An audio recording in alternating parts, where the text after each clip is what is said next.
Hello and welcome in. Please do not leave your luggage unattended on the station.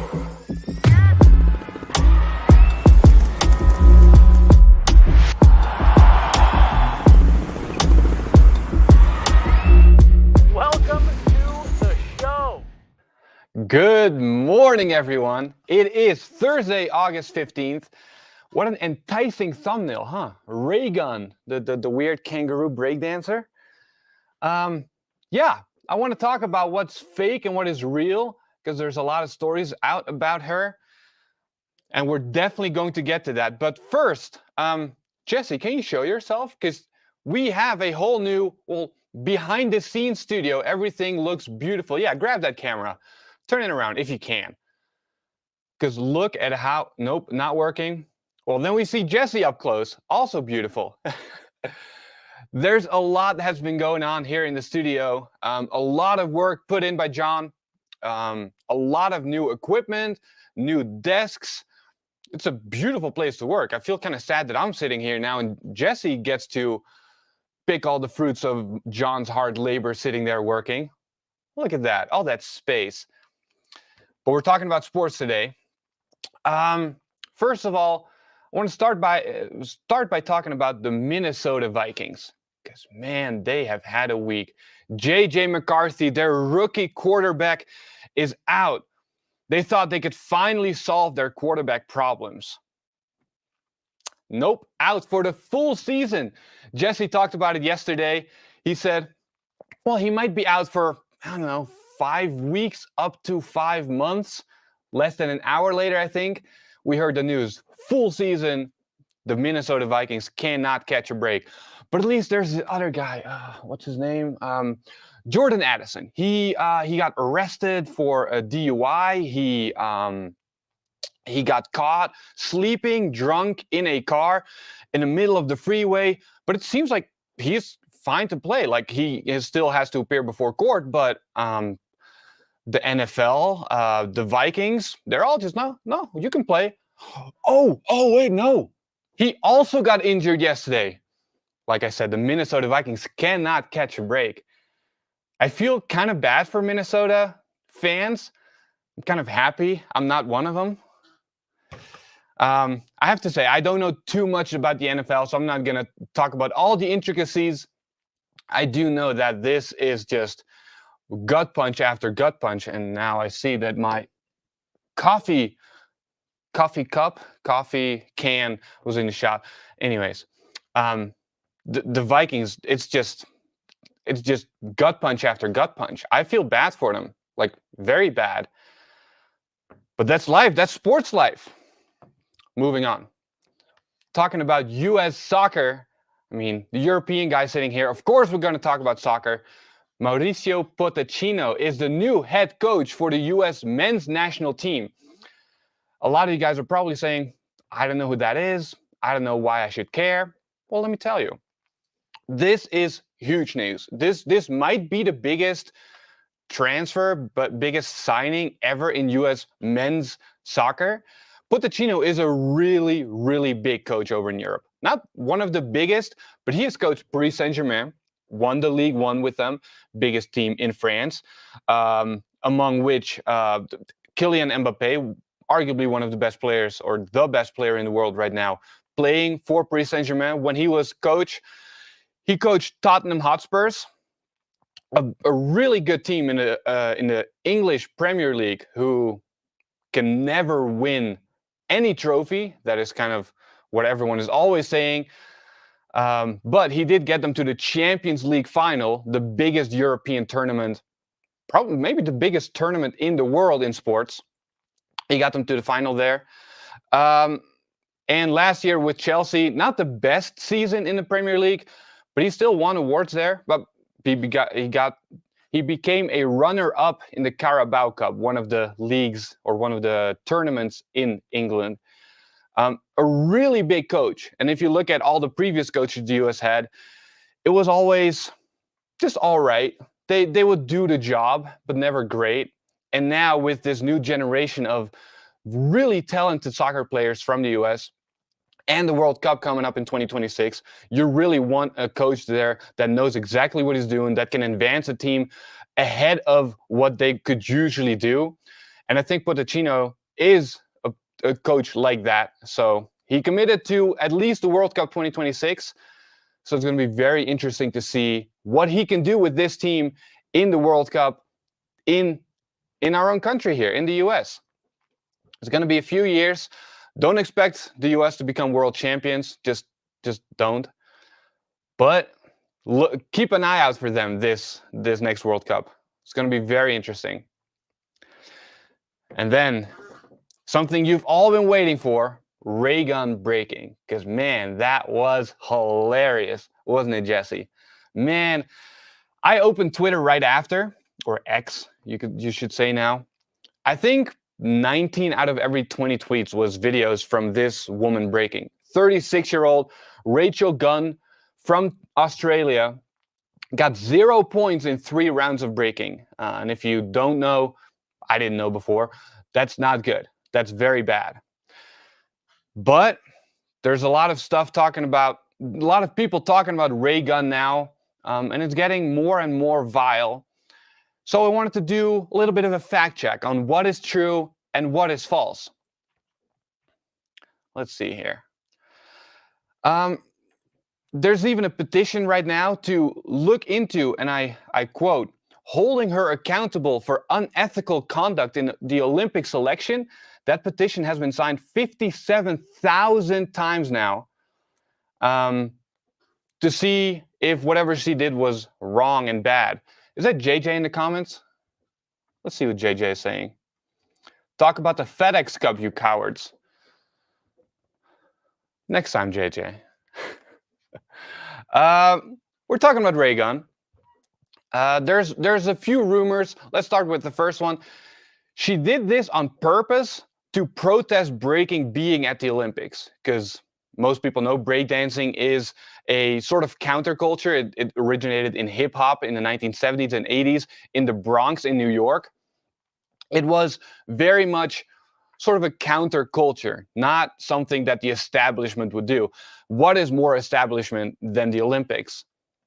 So people are saying she did that horrific, whatever she did, she performed terribly just to show everyone that breaking should not be at the Olympics.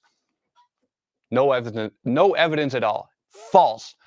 Especially because breaking wasn't going to be at the Olympics next time anyways. It wasn't on the calendar for 2028, even before she performed.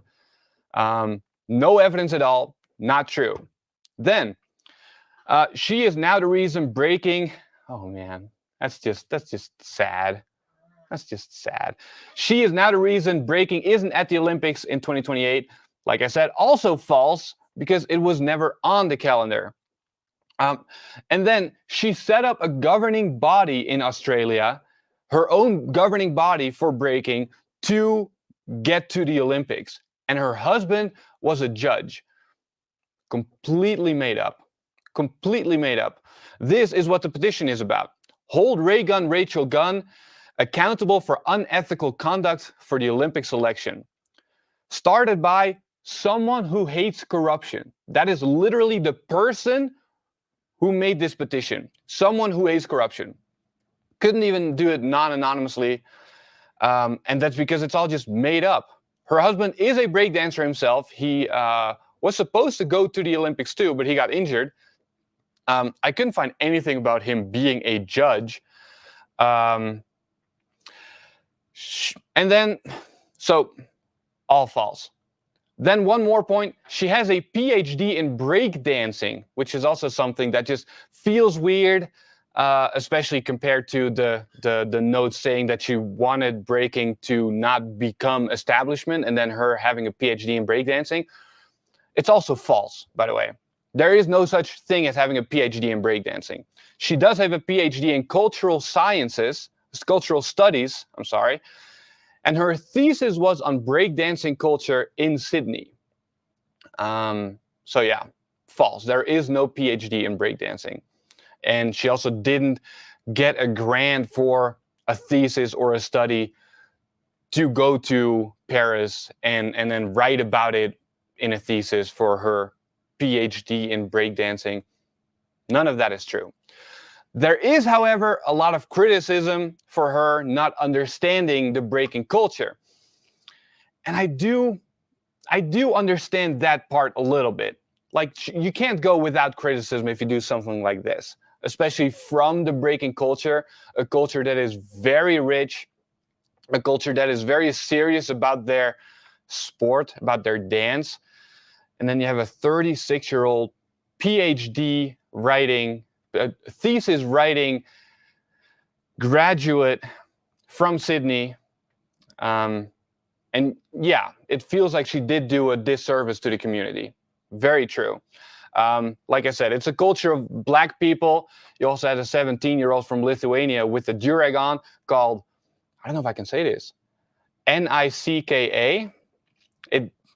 There was a lot of weird stuff about these breaking Olympics, and I gotta hand the critics that. But please, at least stick to the facts. She does not have a PhD in breaking. She did not set up her own governing body to get to the Olympics. Her husband was not a judge there, and she did not do this out of protest. She has explained herself a little bit, saying that this was just her way of expressing herself and creativity. I guess she just made the wrong choice to do something this stupid at the wrong time. But a lot of this stuff is not true. And that petition with 57,000 signatures is just pathetic. It's just pathetic. All right, moving on. I'm going to talk a little bit more Olympics. Jordan Chiles. I feel like this story just keeps going and going and going. Jordan Chiles. Here's the full timeline.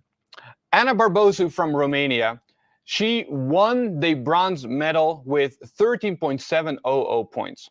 Chiles finished fourth with 13.666 points, but they had miscounted, like, what was it, an extra turn? So she was actually awarded 1.1 point extra, which would get her to third place. But that appeal, so here, she got the bronze after the appeal. Then a few days later, they looked at it and they were like, no, that appeal was too late. It was a few seconds after the minute mark in which you can still appeal. So they said, Chiles, bring that bronze medal back. It's got to go back to Ana Barbosu. And the U.S. said, well, no, because we have video evidence that the first time we appealed was at 44 seconds, 16 seconds before that 1 minute mark. So Chiles still has the bronze medal, I think. But I gotta read this correctly. The judges and the IOC do not want to see that second appeal. It is what it is. She did not win the bronze medal, but she has the bronze medal, so she has to give it back. Now, there's been some stories about U.S. gymnastics wanting to appeal still, like, I think in a broader sense. This would take it to court, would take many, many months or years. Kind of reminds me of figure skating, who got their gold medal at these Olympics from the 2021 Olympics. But they said, well, that's going to take so long, we do not want to do that. Nope, they do. They are going to take it to court. So Jordan Chiles still has her bronze medal. She needs to bring it back. She hasn't brought it back. Now it's going to court. And it's going to take a whole thing. Romania actually wants to split the bronze medal, just move on with it, have both of them get a bronze medal. It's just a sad way, because even if one of the two eventually wins that one bronze medal, it's not going to feel good anymore. But at least we will also... Thank you, Jesse. So there was another gymnast, Sabrina Voynia. She originally tied with Barbosu for third, but she lost due to a tiebreaker. So I guess that means that person would have come in fourth, but now she comes in fifth, but she was originally third, so then she would also need to get a bronze medal if Chiles gets one and if Barbosu gets one. Wow. that is just so much. But at least there's one good thing about this, and that is Flava Flav, baby. Baby! Flava Flav. He made Jordan Childs this bronze clock so that if she has to give the bronze medal back, she still has that bronze clock. I feel like Flava Flav is slowly turning into the next Snoop Dogg or something, or like he's putting himself out there again, not for his music, which is just funny 90s hip hop, I think, but like as the new ambassador for the Olympics. He is supporting the water polo team now, who won silver. Now he's supporting Jordan Childs with the bronze clock. I love it. Let's see what he can do at the next Olympics in 2028. Of course, Snoop Dogg is going to be there. Let's have Flava Flav have a big role in that too. I think he deserves it, especially after this. Then I want to move on to one more thing. Actually, I'm wrong. Two more things. We're going to Europe again for soccer. In what could be one of the biggest deals in sporting history. Vinicius Jr., a left winger for Real Madrid, got offered $1 billion by the Saudi Pro League to play there for 5 years and to become the ambassador for the World Cup in Saudi Arabia in 2034. So that would mean he's an ambassador for 10 years and he's a player in Saudi Arabia for 5 years. The guy just turned 24 years old. For you guys who don't know, Vinicius Jr. is arguably one of the best left wingers of all times. He plays for Real Madrid. He has won the Champions League twice already. Like I said, he just turned 24 less than a month ago. Big, big, big player. And Saudi Arabia wants to snatch him away. What do we call this? Sports washing. Once again. Obviously, it's very clear to many people. He's been offered a 5-year deal, which means that before he turns 30, he could turn back to Europe and not ruin his whole career. Saudi Arabia would never say that out loud, but that is basically what it means if you leave Europe for also the US right now with Messi and Shaqiri and a lot of other players. Usually what people say is, okay, they just ruined their whole career. Their career is over. Same now with Saudi Arabia, snatching up a lot of players, starting with Cristiano Ronaldo. Now there's a lot more players that moved to Saudi Arabia last year, 2 years ago. A lot of them also already turned back to Europe because of just terrible soccer conditions. But Saudi Arabia still believes in their dream to become one very big league. So they offered one of the best players in the world right now $1 billion to play there for 5 years and to be an ambassador for their Saudi Arabia 2034 World Cup bid. A bid because, let's talk a little bit about that. Saudi Arabia is going to host the World Cup in 2034. Why? Because there was no one else that wanted to host in Australia or in Oceania or Asia. There's a whole story here. In 2030, the World Cup is going to be held in Uruguay, in South America, in Spain, Portugal, and Morocco, in Europe and Africa. Uruguay, because 100 years ago, the first World Cup was held in Uruguay, and they want to bring it back there. And Spain, Portugal, Morocco, because they had a joint bid for their World Cup. So they put those together, and we're going to play in 3 continents in one tournament, which is already stupid. But because of that, FIFA said, well, then the 2034 World Cup should be held in Oceania or in Asia, because those other countries or those other continents have just held a World Cup. Well, there's no more bids. Like, who's going to host it? Which country is big enough in soccer to host it? Well, maybe someone with a lot of money who can do whatever they want. So that's why it's going to be held in Saudi Arabia. And this reminds me a lot of the World Cup in 2022 in Qatar. It was held in the winter because it's too hot to play in the summer in Qatar.